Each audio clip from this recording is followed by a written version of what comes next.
Bismillahirrahmanirrahim. Assalamualaikum warahmatullahi wabarakatuh.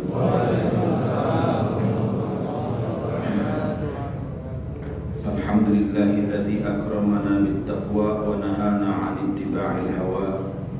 Allahumma shalli wa sallim wa barik ala hamilil huda sayyidina wa maulana Muhammadinil Mustafa wa ala alihi wa ashabihi wa hum ahlul birri wat taqwa, amma ba'd. Faqala ta'ala fi muhkami tanzilih, a'udzu billahi minasy syaithanir rajim. Bismillahirrahmanirrahim. Ya ayyuhalladzina amanu 'alaikum anfusakum la yadurrukum man dhalla idza ihtadaytum ila Allahi marji'ukum jami'an fa yunabbi'ukum bima kuntum ta'malun. Wa an Uqbah bin Amir radhiyallahu anhu anna an-nabiy sallallahu alaihi wasallam kharaja yawman fa shalla ala ahli Uhud salatahu ala al-mayyit thumma sarafa ila al-minbar fa qala inni faradtu lakum wa ana shahidun alaikum wa inni wallahi la anzuru ila hawdil an wa inni u'titu mafatiha khazainil ard aw mafatihal ard wa inni wallahi ma akhafu alaikum an tusyriku ba'di walakin akhafu alaikum an tanafasu fiha. Sadaqallahul azim wa balaghana rasulullahin nabiyyul habibul karim wa nahnu ala dzalika minasy syahidin. Hadirin jamaah salat subuh Masjid Baitur Rahmah, shahimin shahimat yang dimuliakan Allah Subhanahu wa taala.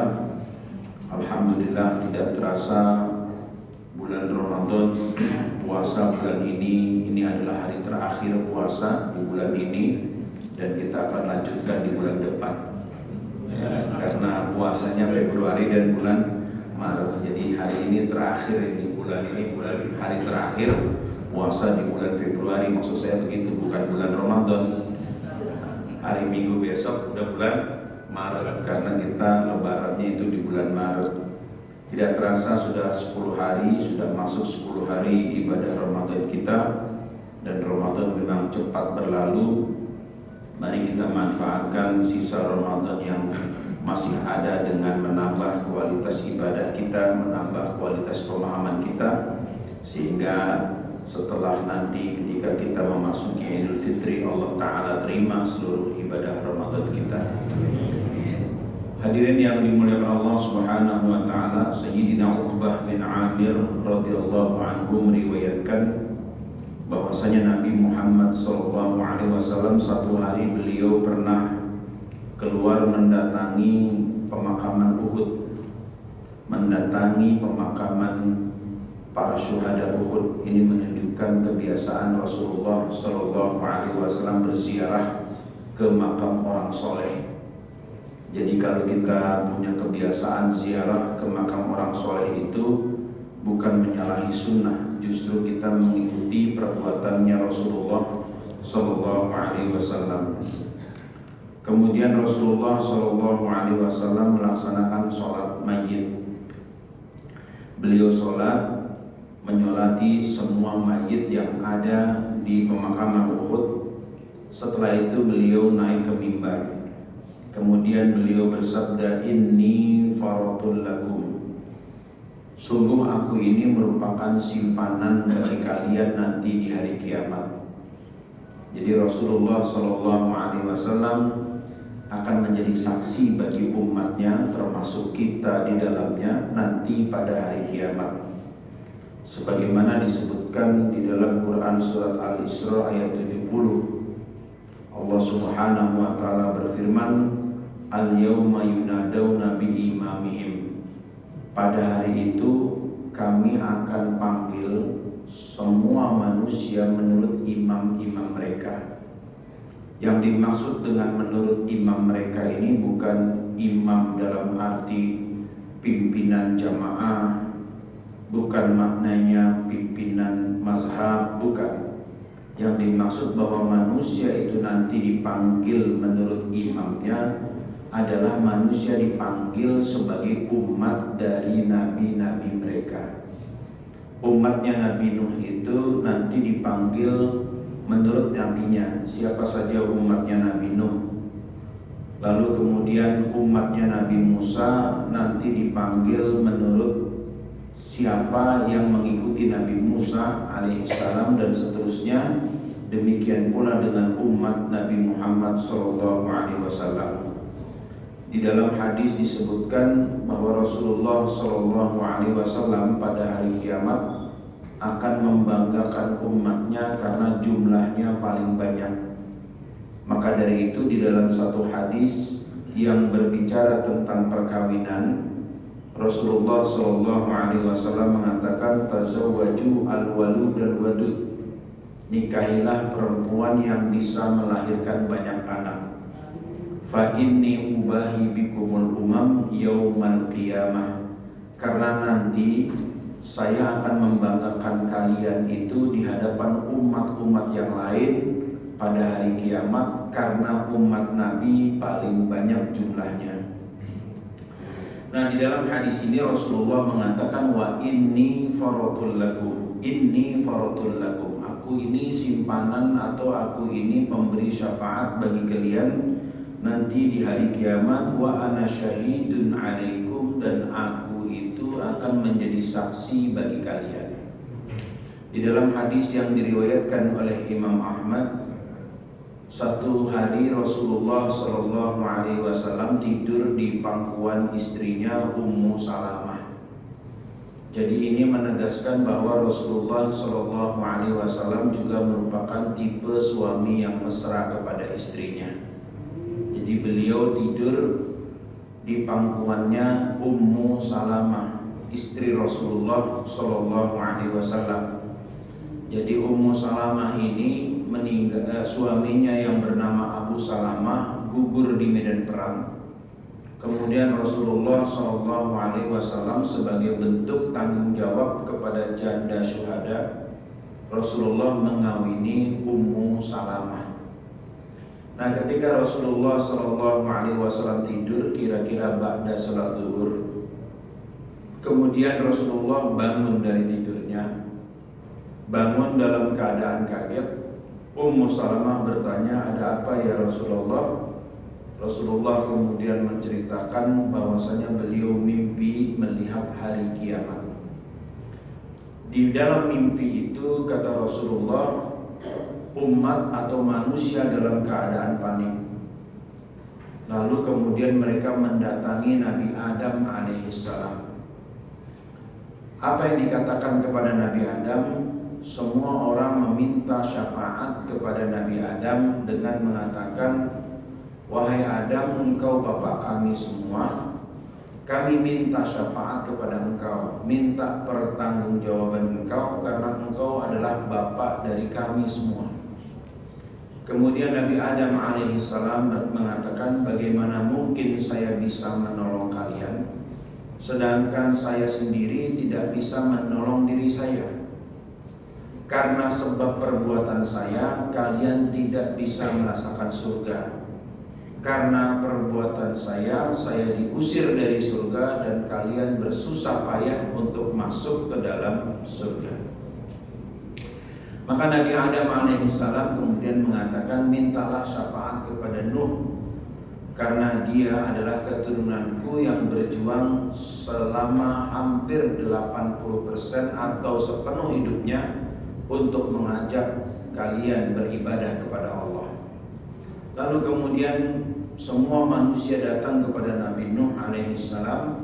Apa jawab Nabi Nuh? Bagaimana mungkin saya bisa menyelamatkan kalian, sedangkan saya sendiri tidak bisa menyelamatkan anak saya, dan saya akan diminta pertanggungjawaban tentang sebab kafirnya anak saya Kan'an. Jadi Nabi Nuh punya putra yang bernama Kan'an, dan Kan'an ini tidak beriman kepada risalah bapaknya. Jadi kalau ada anak guru ngaji bandel, ya itulah contohnya, itu Kan'an. Bapaknya Nabi, tapi anaknya tidak ikut bapaknya. Maka Nabi Nuh alaihissalam mengatakan, kalau begitu kamu minta syafaat, kalian minta syafaat kepada Nabi Ibrahim alaihissalam. Datanglah semua manusia kepada Nabi Ibrahim. Lalu kemudian mereka mengatakan, wahai Nabi Ibrahim, kamu adalah Khalilullah, kamu adalah sahabatnya Allah, berikanlah kami syafaat. Apa kata Nabi Ibrahim? Saya memang Khalilullah, tapi saya pernah ragu kepada Allah. Di mana Nabi Ibrahim pernah ragu kepada Allah? Ada di dalam Quran surat Al-Baqarah setelah ayat kursi. Nabi Ibrahim alaihissalam itu pernah bertanya kepada Allah, Rabbi arini kaifa tuhyil mauta. Ya Allah, perlihatkanlah kepadaku bagaimana engkau menghidupkan barang atau makhluk yang sudah mati. Lalu kemudian Allah bertanya, qala awalam tu'min. Kata Allah, awalam tu'min, kamu tidak percaya, tidak yakin kepadaku wahai Ibrahim? Lalu Nabi Ibrahim memberikan jawaban, bala walakin liyatma'inna qalbi. Tidak ya Allah, tapi ini hanya untuk membuat hatiku tenang. Kata Nabi Ibrahim, ucapan itu menurut saya sebuah dosa. Saya tidak bisa memberikan kalian syafaat karena saya pernah bertanya atau mempertanyakan bagaimana Allah itu menghidupkan makhluk yang sudah mati. Ya, ini pun berat hisabnya. Maka mintalah syafaat kepada Nabi Musa alaihissalam. Akhirnya datanglah manusia kepada Nabi Musa alaihissalam meminta syafaat, dan Nabi Musa memberikan jawaban, kalian meminta syafaat kepadaku sedangkan aku pun pernah ragu apakah Allah itu ada atau tidak. Di dalam Quran surat Al-A'raf, Nabi Musa alaihissalam pernah bertanya, pernah meminta kepada Allah, Rabbi arini anzur ilaika. Ya Allah, perlihatkanlah dirimu supaya aku bisa melihat engkau. Kenapa Nabi Musa mengatakan itu? Karena Nabi Musa alaihissalam pernah ditantang oleh umatnya. Sebagaimana disebutkan di dalam Quran surat Al-Baqarah, orang-orang Israel pernah bertanya kepada Musa. Bagaimana pertanyaannya? Lan tu'mina laka hatta narallaha jahratan. Wahai Musa, kami tidak akan pernah percaya kepadamu sebelum engkau memperlihatkan, sebelum kami bisa melihat Allah langsung, baru kami percaya. Ini rupanya kepikiran oleh Nabi Musa alaihissalam. Jadi seringkali memang tuntutan dari umat, dari orang banyak kepada seorang pemimpin itu pada akhirnya membuat pusing dari pemimpin. Ya, jadi kalau misalnya umatnya minta macam-macam, ya akhirnya juga pemimpin jadi macam-macam. Ya kan? Umat pengen ceramahnya yang lucu dong, ya udah akhirnya ustadznya pakai baju badut, nah, supaya lu lucu, kan gitu kan? Ya, umatnya pengen ceramahnya yang asik dong, yang enak, akhirnya muncul ustadz pakai bling, semua bling. Maka kemudian muncullah istilah ustadz oranye, ya kan? Ustadz oren, ya mirip kayak orange juice, ya kan? Kemudian ada ustadz pink, lalu kemudian ada ustadz jablay, kan gitu kan? Ada ustadz alay dan sebagainya. Kenapa? Karena mengikuti kemauan orang banyak. Nah, itu dicontohkan oleh Nabi Musa karena umatnya minta supaya Nabi Musa bisa menghadirkan Allah. Akhirnya di dalam Quran surat Al-A'raf, Nabi Musa itu minta, Rabbi arini anzur ilaika. Ya Allah, perlihatkanlah kepadaku supaya aku bisa, perlihatkanlah dirimu kepadaku supaya aku bisa melihat engkau langsung. Apa kata Allah? Qala innaka lan tarani, kamu gak bakal bisa melihat aku. Lalu kemudian Allah mengatakan, fanzur ilal jabali fa in istaqarra makanahu fasawfa tarani. Sekarang begini saja deh Musa, kalau kamu pengen melihat aku, kata Allah, coba lihat itu gunung Tursina. Kamu lihat gunung itu. Kalau gunung itu tidak meledak, maka kamu nanti bisa melihat aku. Lalu kemudian falamma tajalla rabbuhu ja'alahu dakkan wa kharra sa'iqa. Begitu Allah perlihatkan keagungannya, gunung itu meledak, Nabi Musa alaihissalam jatuh pingsan tersungkur, hampir mati. Falamma afaqa, begitu Nabi Musa sadar terbangun, apa Nabi Musa mengatakan? Qala inni tubtul an. Ya Allah, aku bertaubat kepadamu karena pernah minta yang enggak-enggak, yang macam-macam kepada engkau. Baru diperlihatkan percikan sinar dari Allah Subhanahu wa taala, Nabi Musa langsung jatuh tersungkur dan dibangunkan oleh Allah. Itu segitu hebatnya kekuasaan Allah. Maka kata Nabi Musa, saya menganggap itu sebagai sebuah dosa. Yang kedua, saya pernah membunuh orang.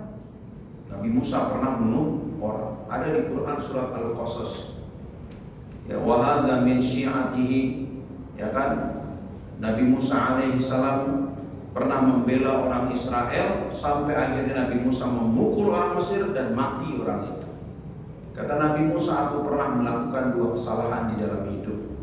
Yang pertama, aku pernah memaksa minta melihat Allah, dan yang kedua, aku pernah menghilangkan nyawa orang.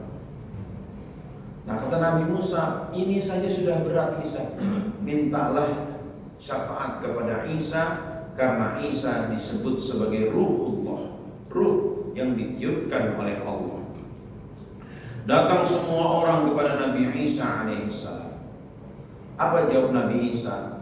Kalian mau minta syafaat kepadaku sedangkan aku difitnah. Aku difitnah sebagai anak Tuhan. Ini berat. Padahal aku tidak pernah mengatakan bahwa aku adalah anak Tuhan, apalagi aku Tuhan. Ini pun sudah berat hisabnya. Mintalah syafaat kepada Nabi Muhammad sallallahu alaihi wasallam. Lalu kemudian semua orang datang kepada Nabi Muhammad sallallahu alaihi wasallam meminta syafaat. Begitu Nabi didatangi oleh banyak orang, kemudian Nabi menghadap Allah, bersujud di hadapan Allah. Apa kata Allah? Irfa' ra'saka was'al ya Muhammad. Angkat mukamu dan mintalah. Maka Nabi sallallahu alaihi wasallam mengucapkan 3 kata berulang-ulang. Ummati ya Rabb, ummati ya Rabb, ummati ya Rabb. Ya Allah, umatku, umatku, umatku. Jadi itu diucapkan oleh Nabi pada hari kiamat. Jadi Nabi ingat umatnya, apalagi umatnya yang masuk neraka. Ya, jadi ada umat Nabi yang masuk neraka. Jadi nanti di dalam hadis di hari kiamat, sebagaimana disebut di dalam hadis riwayat Imam Bukhari, ada umat Nabi yang terakhir keluar dari neraka. Itu yang Nabi katakan sebagai kelompok jahannamiyun, yaitu mantan-mantan penghuni neraka. Ya mungkin yang sholatnya cuma sholat Idul Fitri dan Idul Adha doang, ya kan? Sholat 5 waktu nggak pernah, ya kan? Begitu sholat Baitur Rahmah bikin sholat di lapangan, sholatnya paling depan, gitu kan? Ngerebut mic lagi kan, gitu kan? Pengen takbiran gitu.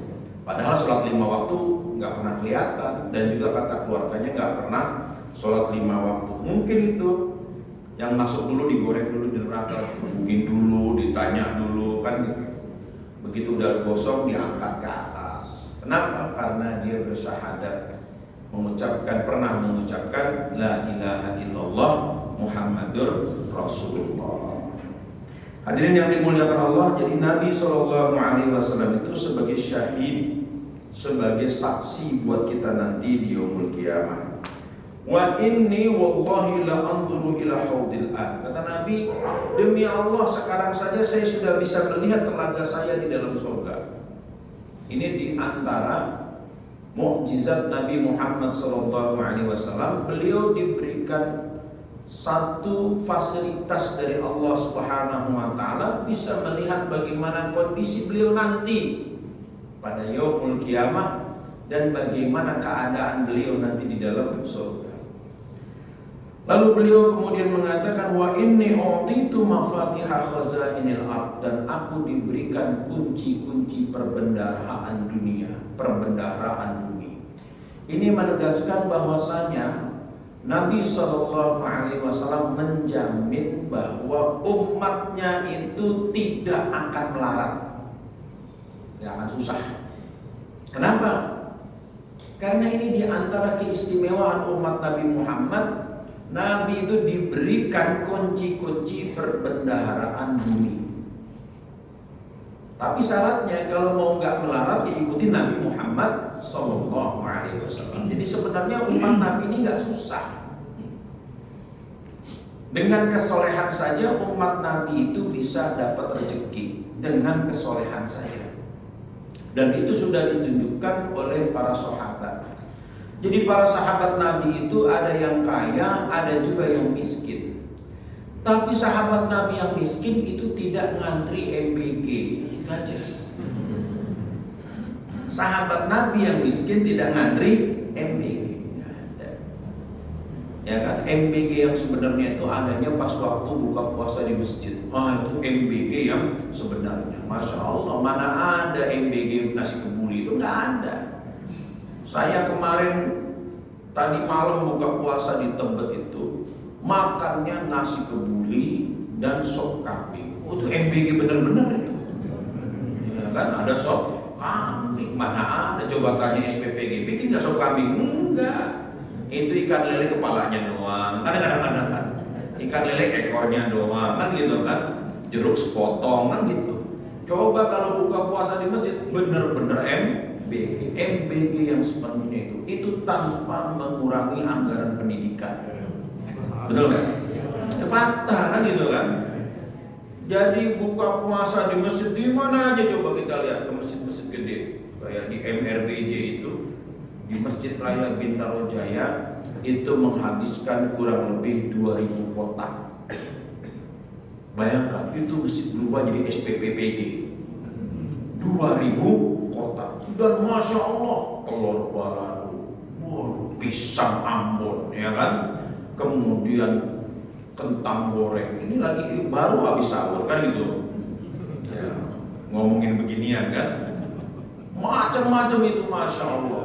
Jadi umat Nabi Muhammad itu gak susah, asal mau ikut Nabi Muhammad Sallallahu Alaihi Wasallam. Jadi saya perhatikan, saya pernah ngobrol dengan beberapa pengemis yang benar-benar pengemis, dalam arti pekerjaannya bukan pengemis. Karena ada pengemis palsu. Pengemis palsu ini pengemis profesional. Kampungnya di Tegal Gubuk sana di Cirebon. Itu satu desa kerjanya mengemis, punya rumah mewah bertingkat 2 lantai, punya sawah, punya kerbau. Ini kalau sudah masuk tanggal 10 Ramadan datang semua ke sini, ya kan, ke Pondok Indah, datang di situ perempatan Fatmawati, di Blok M, datang itu kalau bawa duit pulang itu sampai di angka 60 juta. 60 juta. Nanti balik lagi kapan, bulan kapan, itu diturunkan di Depok itu. Turun pakai truk. Dari Tegal Gubuk namanya.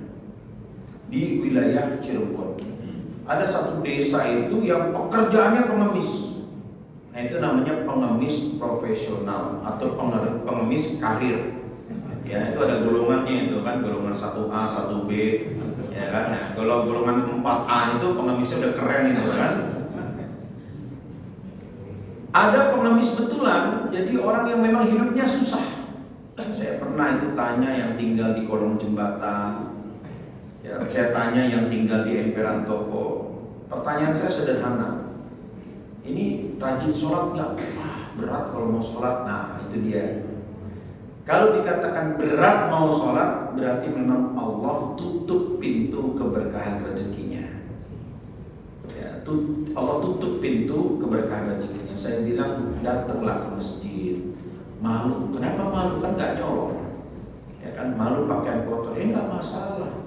Ya, pakaiannya ada cuma itu, ya itu dipakai. Ya, saya kasih tahu, datang ke masjid, sholat di masjid, minta kepada Allah di masjid. Pokoknya rajin sholat 5 waktu, nanti Allah tunjukkan jalannya. Di dalam Quran surat Al-Ankabut di ayat yang kedua Allah mengatakan walladzina jahadu fina lanahdiyannahum subulana wa innallaha lama'al muhsinin.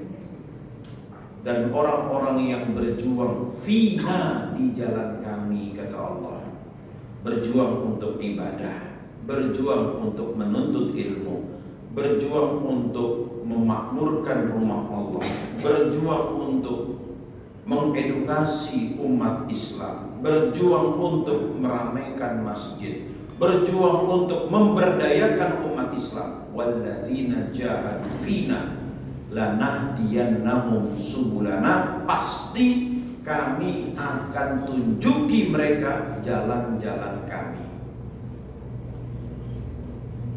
Kaidahnya itu di dalam ayat. Makanya guru saya Kiai Hasyim Muzadi mengatakan, orang yang selalu berusaha memperjuangkan nasib orang banyak, terutama nasib umat Islam, maka Allah akan datangkan kepadanya rezeki orang banyak.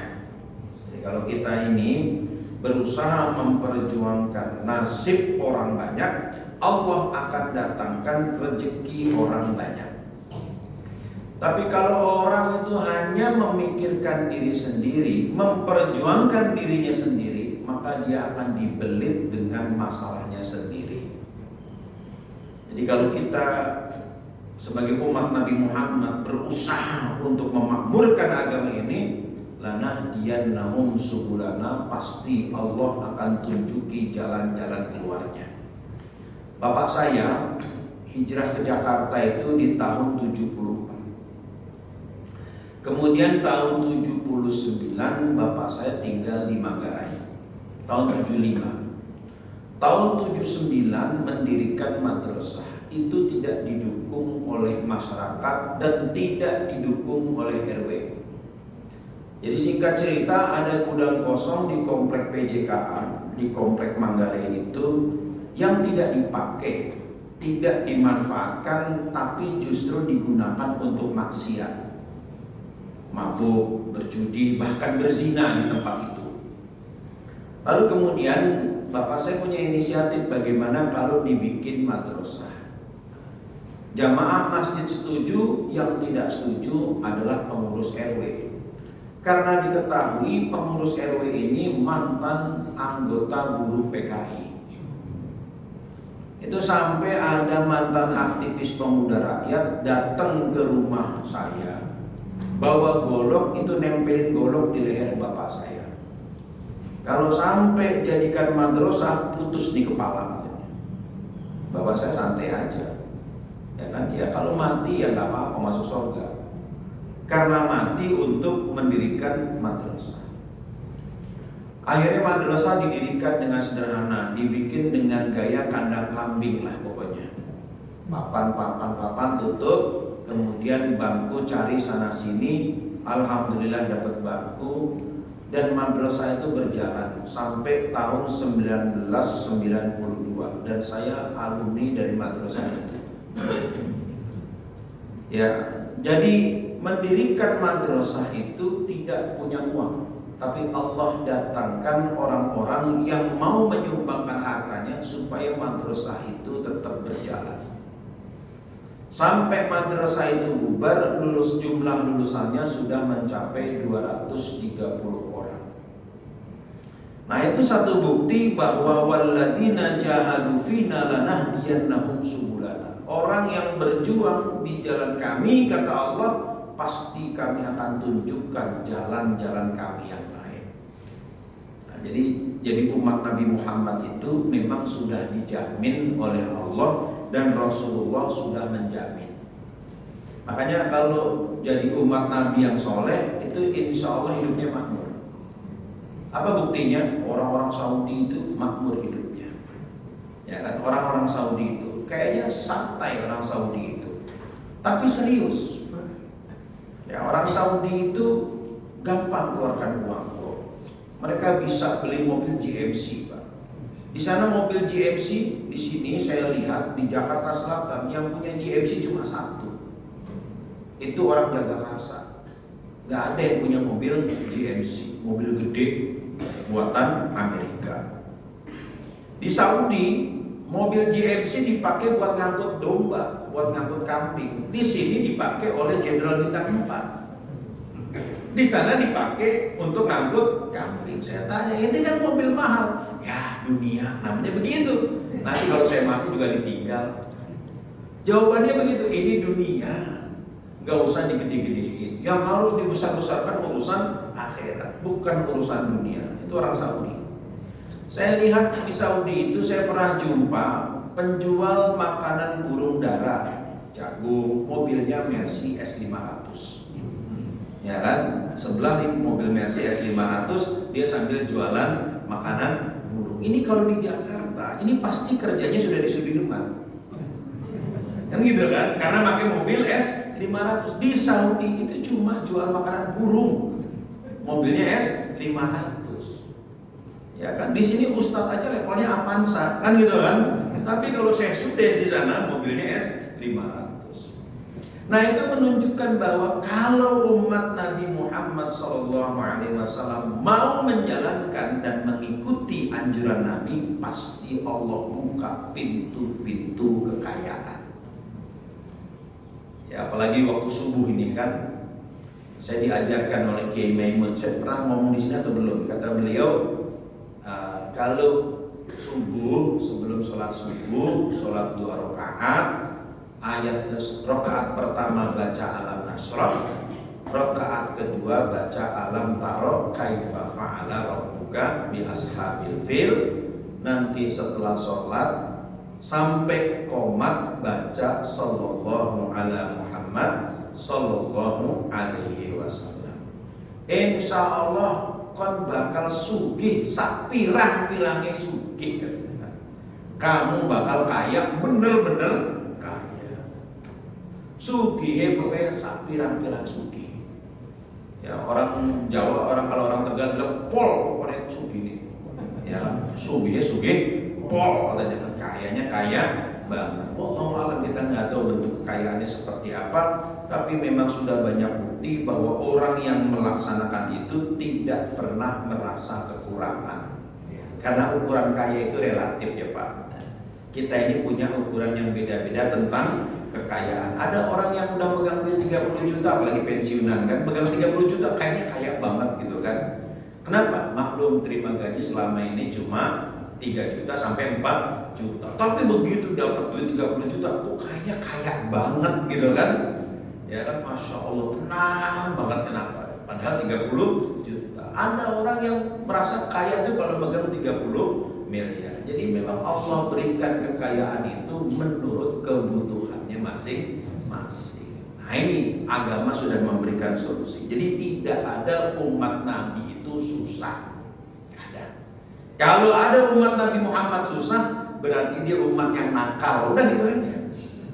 Yang bandel pasti susah, yang nurut enggak susah. Kita jadi orang nurut aja gampang kok.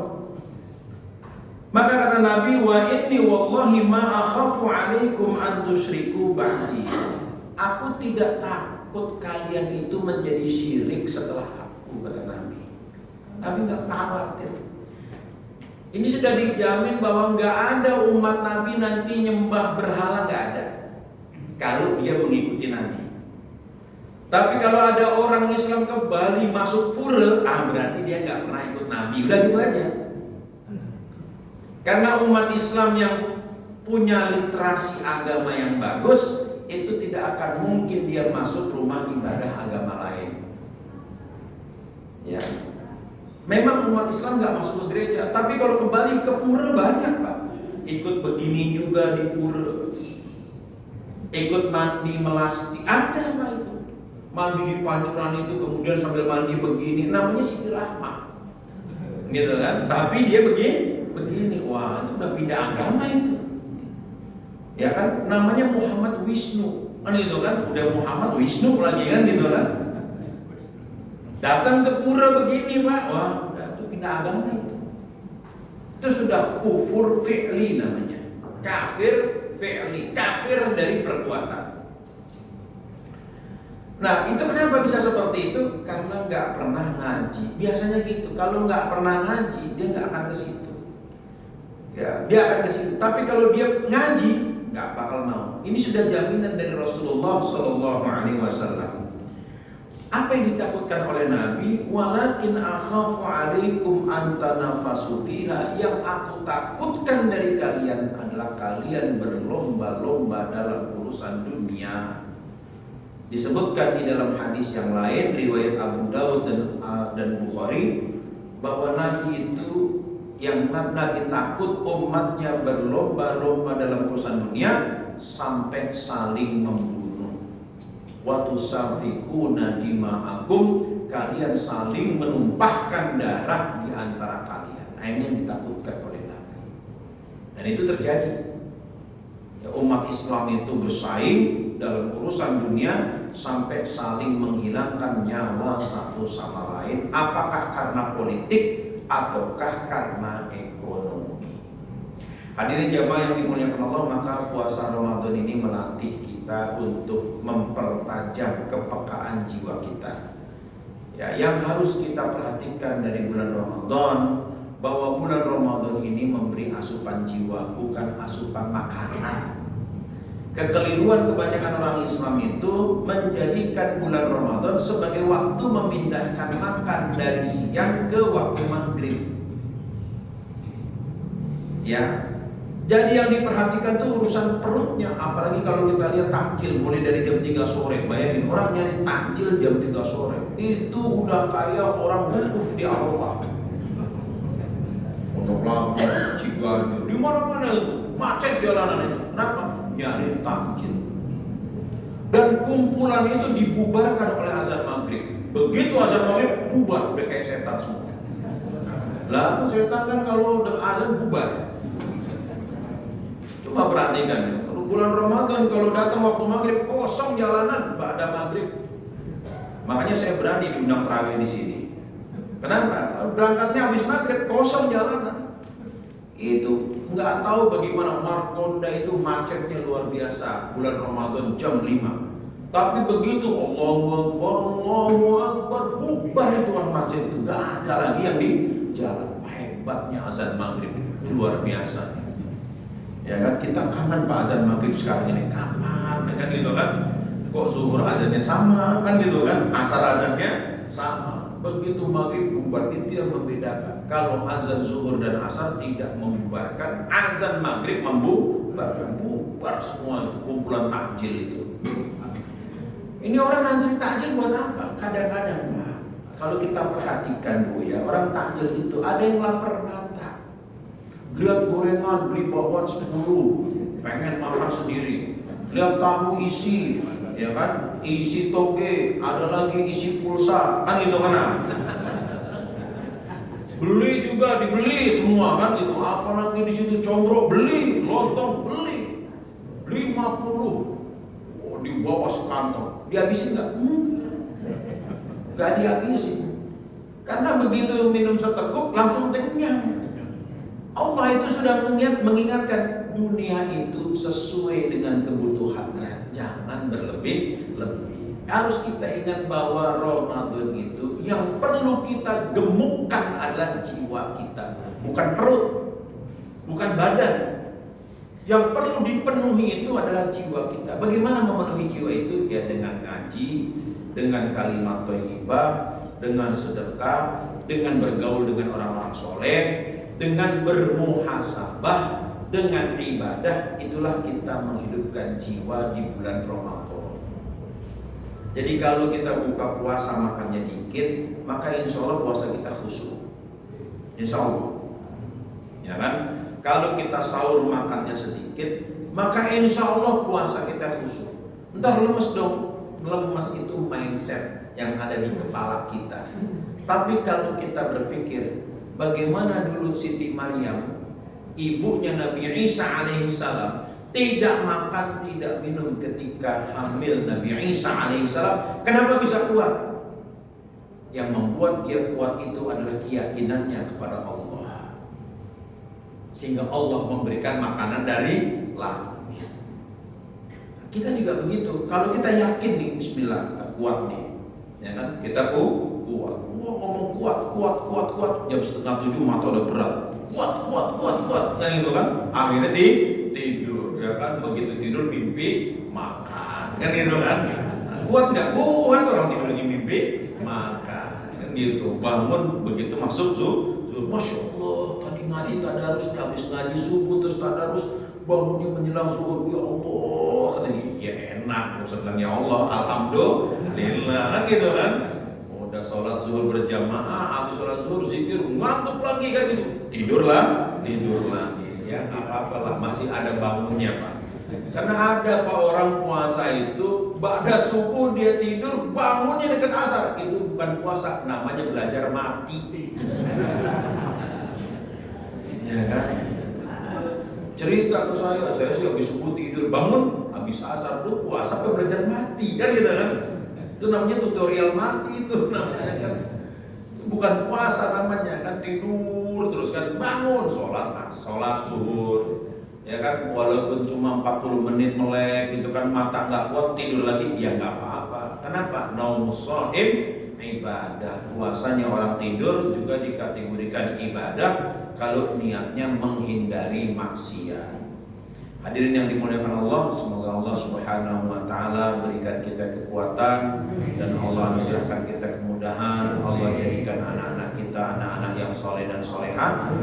Semoga Allah taala panjangkan umur kita, bisa jumpa dengan Ramadan berikutnya. Demikian yang bisa disampaikan, karena tadi saya sudah diingatkan Pak Ustadz sampai jam 6 aja ya, karena ntar mau tadarus. Ya udah, ini jam 6 kurang gitu kan, karena ngomong kebanyakan juga nggak ada air minum di sini, percuma juga gitu kan. Haus Pak, kebanyakan ngomong Bapak mah enak kan gitu kan ya, kalau ngerti ya paham, nggak ngerti tidur kan gitu kan. Nah, saya kan gimana Pak, mau tidur nggak mungkin di sini. Wallahu a'lam bishawab, wa ilaihi turja'ul umur, billahi taufiq wal hidayah. Wassalamualaikum warahmatullahi wabarakatuh.